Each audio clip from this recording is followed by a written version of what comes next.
자, 오늘은 본문 말씀을 중심으로 해서 하나님의 인도를 쉽게 포기하지 말라.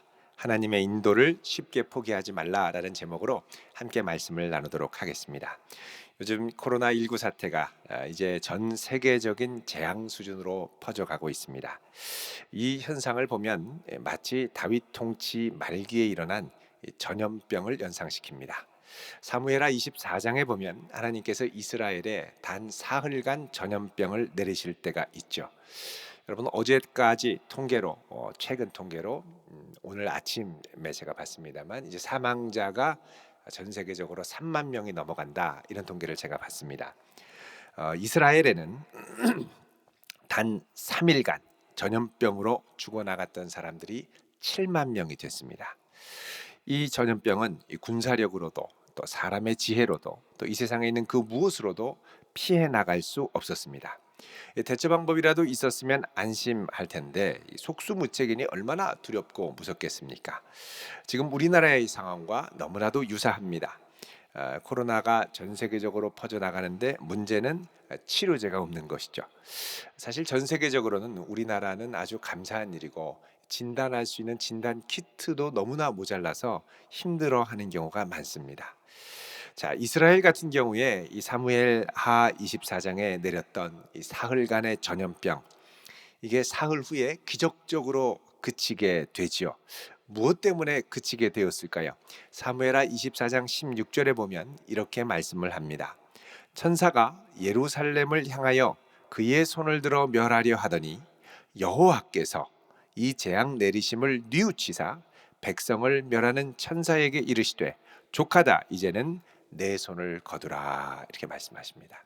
자, 여기 하나님께서 재앙 내리심을 뉘우쳤다라고 하는 이 표현, 히브리 동사 니함입니다. 이게 무슨 뜻이냐면 돌이켰다라는 뜻입니다. 돌이켰다. 하나님께서 재앙을 내리시던 마음으로부터 돌이키셔서 천사에게 족하다, 손을 거두라, 이렇게 말씀하셨죠. 그러니까 이스라엘의 전염병이 멈춘 것은 하나님의 긍휼하신 자비의 손길 때문이라는 것입니다. 전염병은 하나님께서 이 땅을 긍휼히 여기시고 그 손을 거두실 때 비로소 멈출 수 있는 것이죠. 그렇다면 우리는 이런 어려움 가운데서도 오직 그의 백성을 붙드시는 하나님의 긍휼을 구하며 속히 이 코로나가 멈출 수 있도록 주의 자비를 구하며 기도하며 나가야 할 것입니다. 뿐만 아니라 지난 우리의 삶을 돌아보며 그동안 기었던 거품과 교만과 세속에 물들었던 마음을 회개하며 하나님께서 이 나라 또 온 열방을 치유하시고 하나님으로부터 멀어졌던 영혼들이 주 앞으로 돌아올 수 있도록 우리 함께 기도할 수 있기를 바랍니다. 하나님을 모르고 떠나는 사람들은 어떻게든 두려워서 자기를 인도하고 보호할 무엇인가를 필사적으로 찾게 되어 있습니다. 그러니까 도움만 된다 그러면 필사적으로 찾죠. 필사적으로. 전에 인천 세관에서 그, 도자기와 골동품을 이렇게 통과하는데 이 세관에서 이 골동품, 이 도자기 안에 뭔가 이렇게 짐승의 털과 거기에 살점이 붙은 거를 발견을 했습니다. 그래서 이게 뭔가, 그래서 안을 뒤져봤더니 거기에 실린 컨테이너 박스를 봤더니 그 안에 이게 무려 5천 점 이상이 들어있는 거예요. 이게 뭔가 해서 정밀기관, 전문기관에 유전자 정밀 감식을 의뢰했더니 이게 바로 여우의 생식기였습니다. 이게 부족인데 집 나간 남편, 또 결혼하는 처자, 유흥업소 우리 다니는 분들에게 그렇게 효력이 좋다고, 이게 원가로는 80원밖에 안 하는 걸 부적으로 팔면 50만 원씩 팔린답니다. 그러니까 뭐 도움이 된다면 이것저것 가리지 않고 지금 멸종 위기에 있는 거거든요. 북극여우 다 잡아들여서 이렇게 하는 것이죠.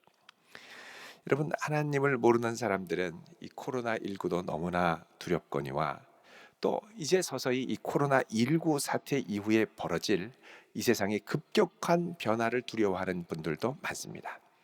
전문가들의 예측에 따르면 이제 이 코로나19가 지나고 나면 그동안 번영했던 전 세계의 자유무역이 쇠퇴하고 지역화가 가속될 것으로 예측을 합니다.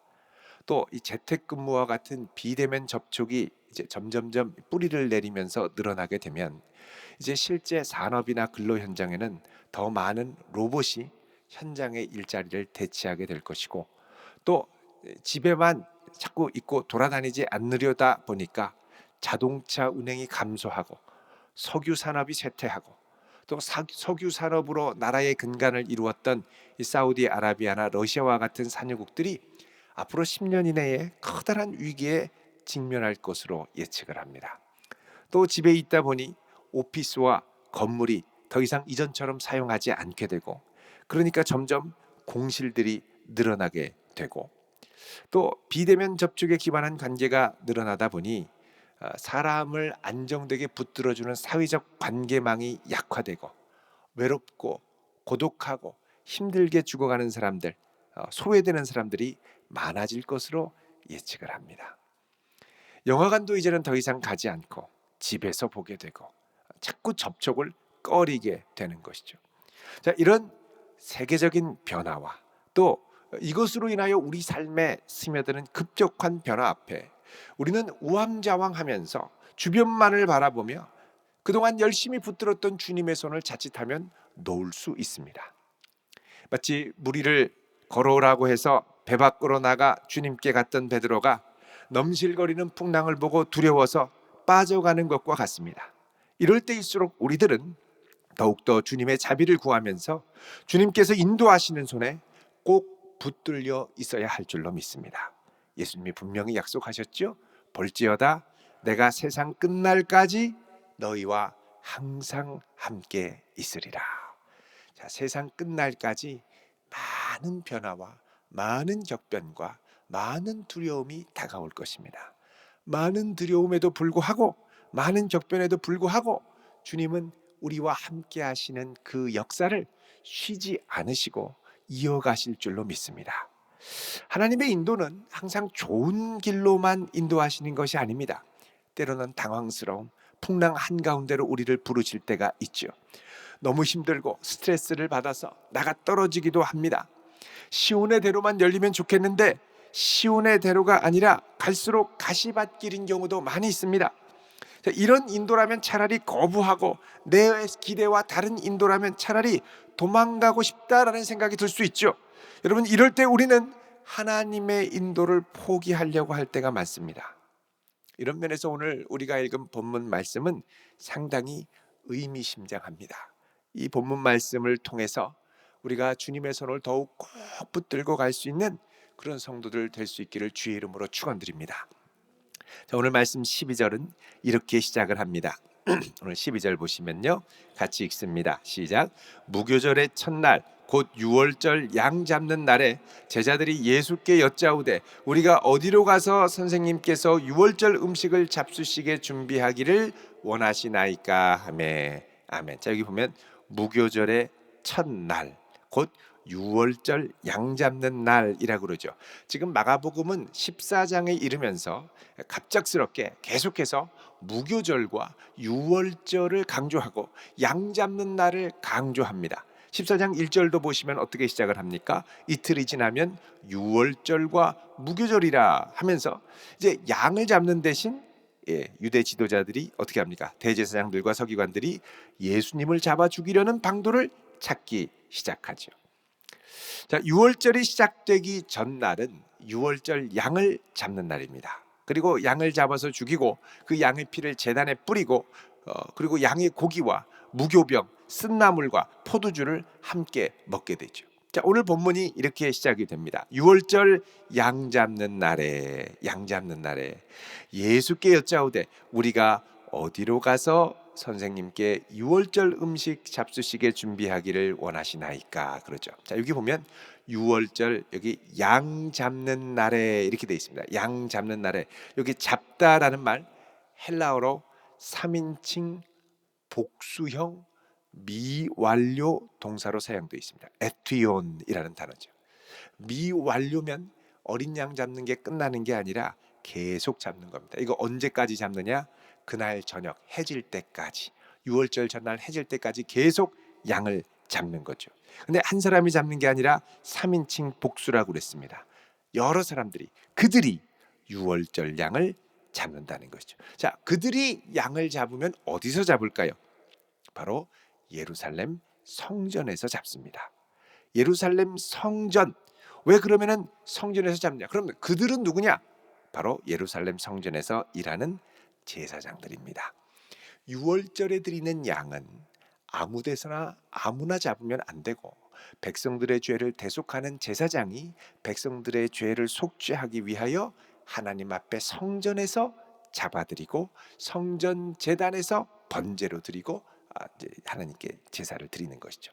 이게 그냥 그렇게 하는 게 아니라 하나님의 말씀에 명시되어 있습니다. 여러분 구약 성경 신명기 16장 5절에서 7절을 보십시오.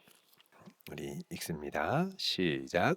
유월절 제사를 내 하나님 여호와께서 내게 주신 각 성에서 드리지 말고 오직 내 하나님 여호와께서 자기의 이름을 두시려고 택하신 곳에서 내가 애굽에서 나오던 시각 곧 초저녁 해질 때에 유월절 제물을 드리고 내 하나님 여호와께서 택하신 곳에서 그 고기를 구워 먹고 아침에 내 장막으로 돌아갈 것이니라. 아멘. 자, 예수님께서 여기 말씀에 따르면 예루살렘 하나님이 택하신 곳 예루살렘 성전에서 유월절 제물을 드려라 그러죠. 그래서 유월절 규례대로 양을 잡으려면 예루살렘 성에서 드려야 됩니다. 그러니까 예수님께서 여기 보면 예수님께서 제자들을 성으로 성내로 보내시죠. 그래서 13절에 보면 이르시되 성내로 들어가라 그럽니다. 예루살렘 성 안에. 이것은 이 유월절 율법대로 우리가 식사를 하고 제사를 드리자 이런 뜻입니다. 자, 이 유월절 규례대로 유월절 양을 잡아서 식사하기를 원하셨습니다. 이것은 예수님께서 장차 당하실 죽음을 어떻게 이해하고 있는가를 잘 보여줍니다. 예수님은 이제 유월절 어린 양이 되셔서 잡히시고 피 흘리시고 살이 찢겨지시고 죽임을 당하실 것입니다. 그리고 이 유월절 어린 양이 되어서 제2의 새로운 인류 구원의 출애굽을 일으키실 것입니다. 자, 말씀 21절에 보면 예수님께서 이렇게 말씀을 하십니다. 21절 인자는 자기에 대하여 기록된 대로 가거니와 이게 헬라어로 휘파게이입니다. 휘파게이. 이거는 여행을 떠나간다 할 때 사용하는 단어입니다. 그러니까 예수님은 유월절 양으로 자신을 들이시고 끝나는 게 아니라 여행을 간다. 뭐냐? 제2의 출애굽의 역사를 이루어 천국에 가신다라는 거죠. 이것을 누가복음 9장 31절에 보면 뭐라고 말씀하냐면 자, 누가복음 9장 31절을 잠깐 보십시오.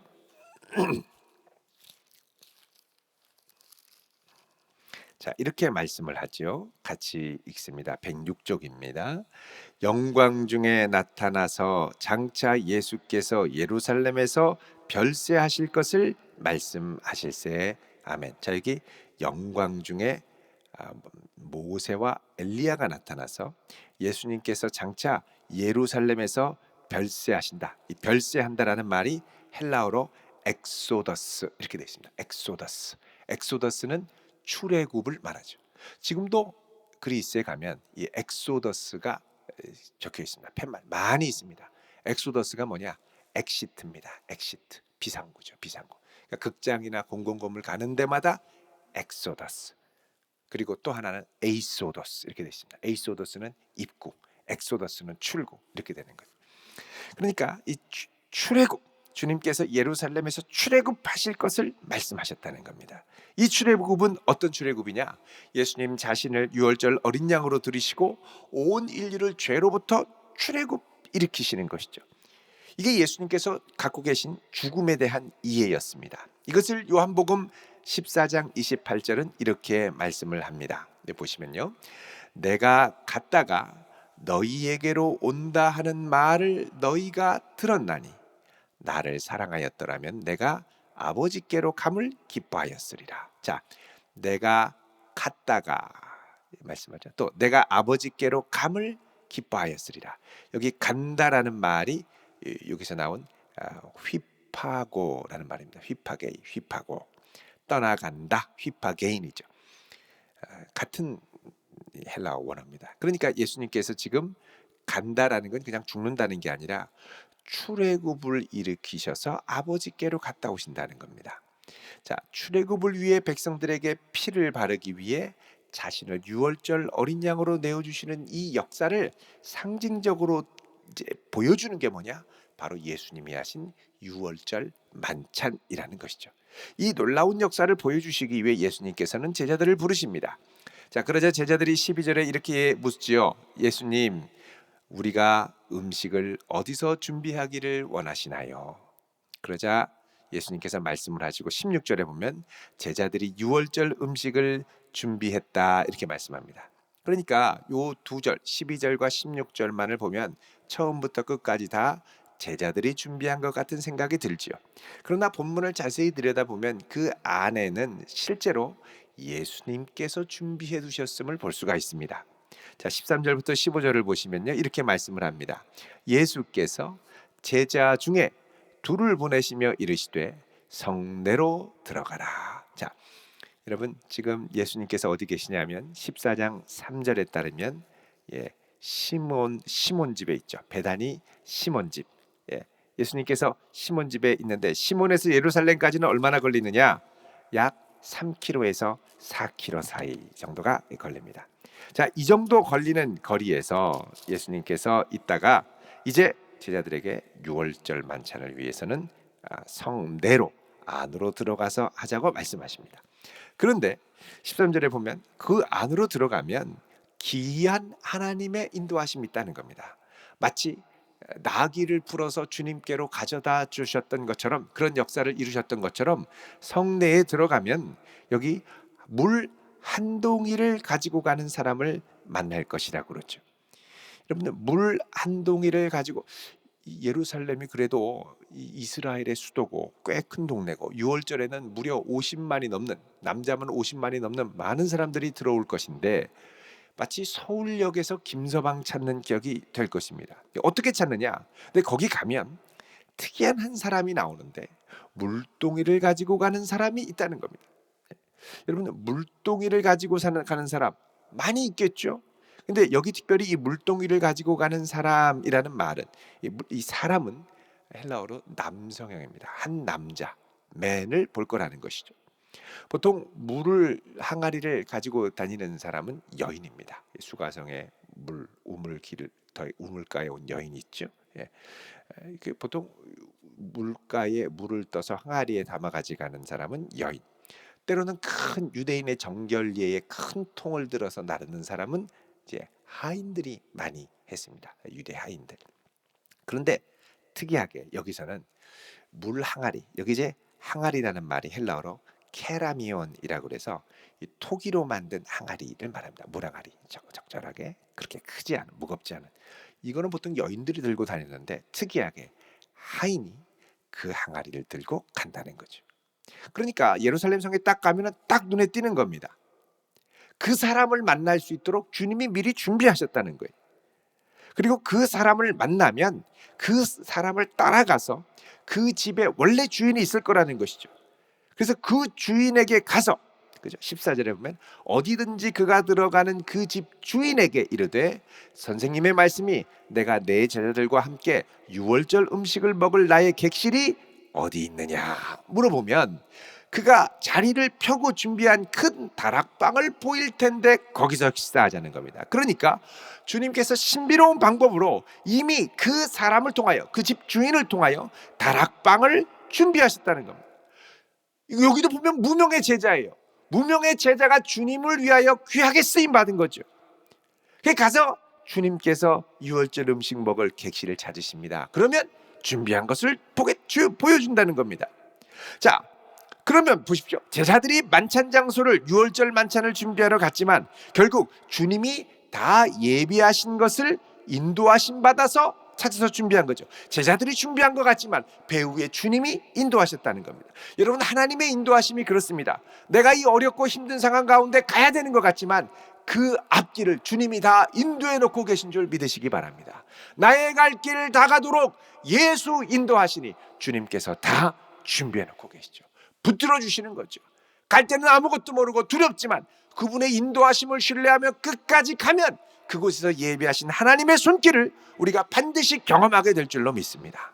자, 이렇게 주님께서 인도하신 자리, 그러니까 이 인도를 지금 무명의 제자들을 통하여 계속 보여주시죠. 주님이 나귀를 풀어올 때도 그렇고, 나귀 주인도 그렇고, 또 무명의 한 여인이 예수님께 향유 한 옥합을 부은 것도 그렇고, 지금 여기 6월절 만찬 장소를 준비한 것도 그렇고, 지금 무명의 제자들이 지금 계속 예수님의 이 십자가의 길을 준비하고 있습니다.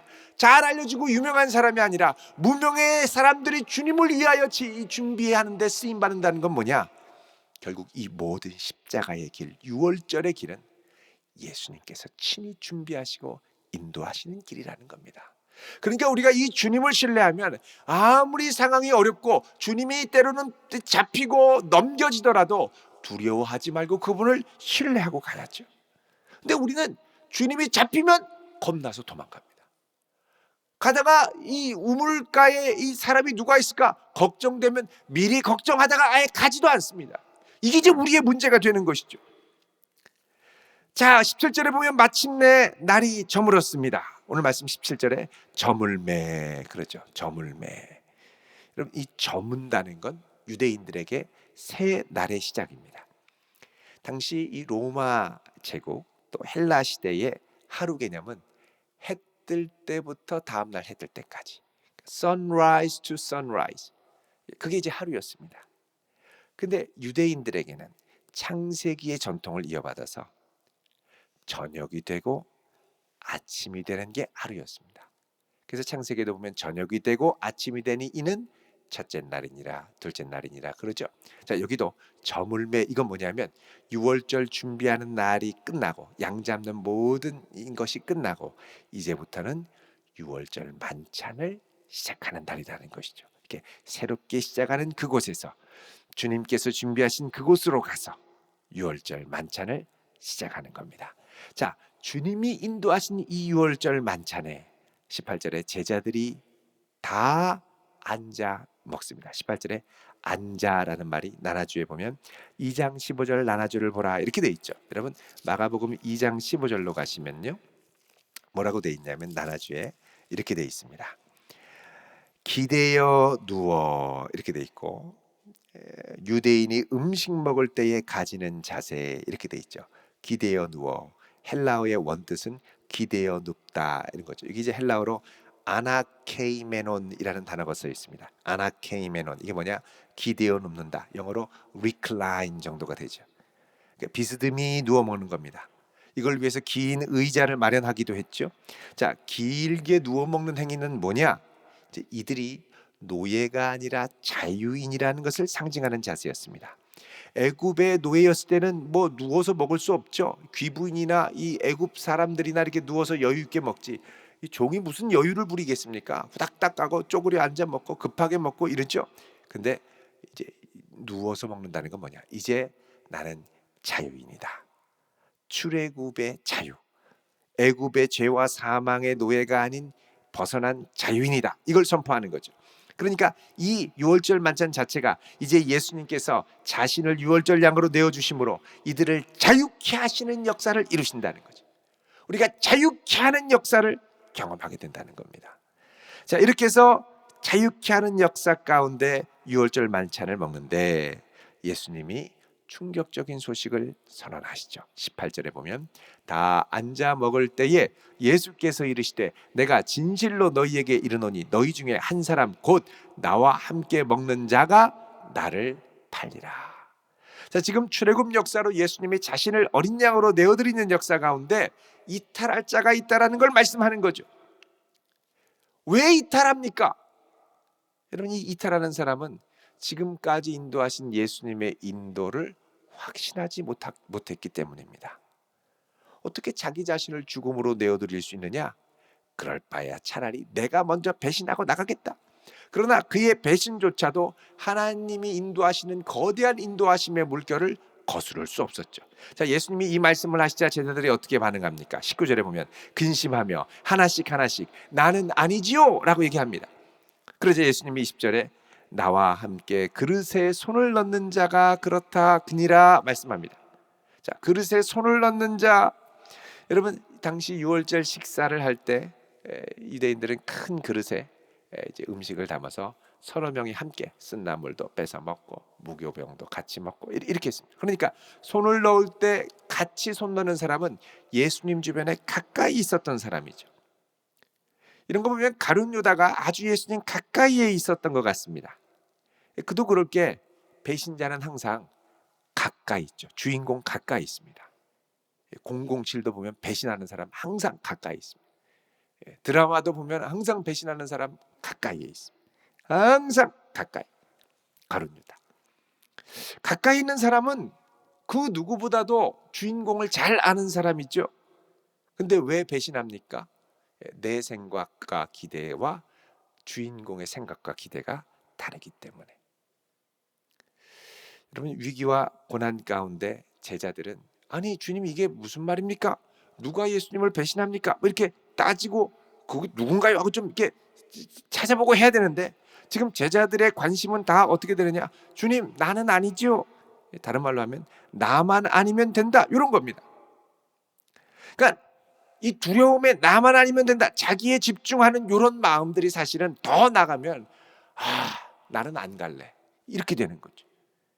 여러분 하나님의 인도를 쉽게 포기하게 될 때가 모든 관심이 나의 관심으로 집중될 때, 나 하나에게 집중될 때입니다.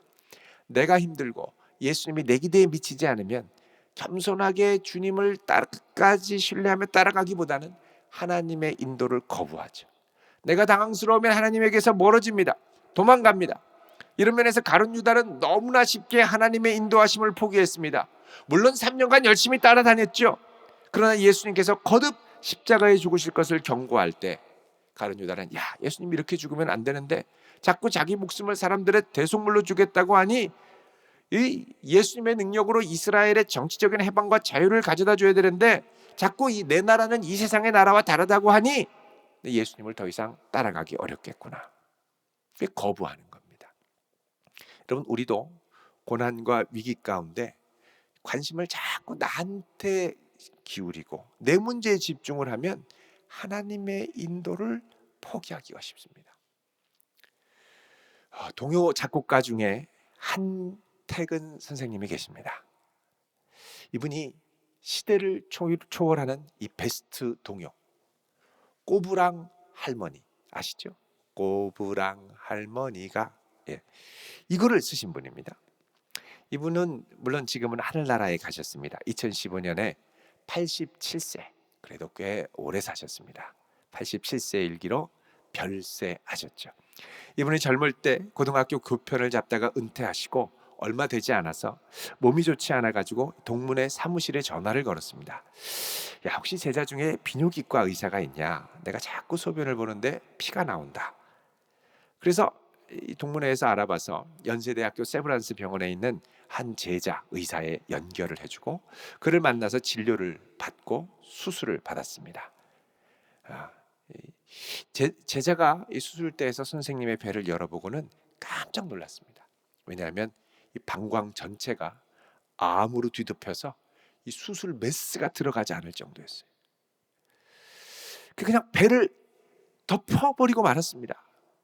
이 제자가 얘기를 합니다. 선생님 제가 이런 경우는 평생 의사를 하면서 딱 2번 봤습니다. 그리고 선생님한테 이 얼마나 몸 상태가 안 좋은지를 설명해 드렸죠. 그러자 한택은 선생님이 제자에게 이렇게 말했습니다. 알겠네. 그런데 자네 어떻게든 간에 나 딱 6개월만 더 살게 해주게. 내가 할 일이 있네. 6개월만. 왜 6개월이냐? 이분이 은퇴 이후로 성경 말씀을 찬송가로 만드는 소원을 갖고 작업을 하고 있었습니다. 근데 이 작업을 시작한 것이 1965년부터였는데 성경 말씀을 그대로 곡을 붙이는 거였는데 요거 수술을 받고 나면 이제 내가 다 하지 못하고 죽게 된다는 생각에 다른 건 몰라도 이거는 해야겠다. 여러분 요거를 만든 게 그 당시에 1965년에 이제 이 작업을 시작해서 요 판정, 암 판정을 받고 수술까지 하고 요때까지 이분이 만들었던 곡이 55곡이었습니다. 이후에 3차례에 걸쳐서 대수술을 받고 항암 치료를 받았죠. 항암 치료 받으면서 머리가 다 빠지고 또 신부전증을 앓아서 얼굴이 퉁퉁 붓고 결핵성 늑막염까지 막 오고, 제자 의사가 이렇게 수술을 하고 나서 선생님한테 얘기했습니다. 선생님, 최선을 다해서 수술을 했습니다만 선생님 살아나실 가능성이 그렇게 많지 않습니다. 이제 선생님 하실 일은 기도밖에 없습니다. 여러분, 이 말을 듣고 낙담되지 않았겠습니까? 정말 몸만 들고 갈 수도 있겠구나. 그런데 거기서 조심스럽게 제자한테 이렇게 물었습니다. 그래도 하나님이 날 인도해 주시겠지? 찬송과 완성은 하도록 인도하시겠지? 그래서 고난 가운데 이분의 오직 한 가지 소망은 뭐였느냐? 하나님이 내 안에 시작하신 그 일, 착한 일, 찬송과 작곡을 완수하는 것. 그래서 항암 치료를 받으면서 온갖 부작용과 질병에 시달리면서 한 곡 한 곡을 써내려갔습니다. 한 곡 한 곡을 써내려가다가 600곡을 썼습니다. 그러는 사이에 10년이란 세월이 지나갔습니다.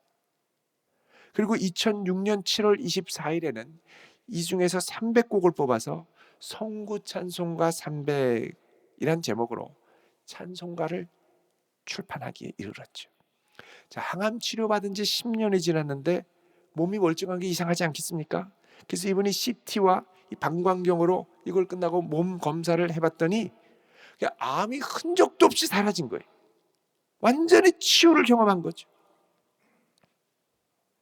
이 사명을 감당하고 5년 후에 주님의 부르심을 받고 하늘나라로 가셨습니다. 만약에 이분이 스스로 포기하고 그 찬송가 작곡은 이제 끝이구나, 그랬으면 막 원망하고 이러다가 가셨으면 얼마나 안타까웠겠습니까? 여러분, 하나님이 지금도 우리를 인도해 주시는 줄로 믿습니다. 우리를 위하여 예비하심이 있는 줄로 믿습니다. 힘들고 괴롭고 때로는 원망도 나오지만 지금까지 인도하신 분이 하나님이셨다면 앞으로도 인도하실 것을 믿고 포기하지 않고 나아갈 수 있기를 축원드립니다. 하나님의 인도는 그렇게 쉽게 포기할 것이 아니고 또 포기해서도 안 되는 것입니다. 하나님이 지금까지 인도하셔서 내게 있게 하신 이곳이 연단과 고난과 질병으로 가로막혀 있을지라도, 주여 내 몸이 부서지고 또 십자가에 달려 올려질지라도 난 변함없이 주의 손을 붙들겠나이다 믿고 헌신하며 끝까지 그분의 손길을 의지하고 붙잡을 때에 우리의 고난이 어느덧 나도 모르는 사이에 축복으로 변하여 많은 사람에게 생명과 그리스도의 사랑을 나누어주는 생명의 통로로 바뀌어 있게 될 줄로 믿습니다. 우리 마음은 갈대와도 같습니다.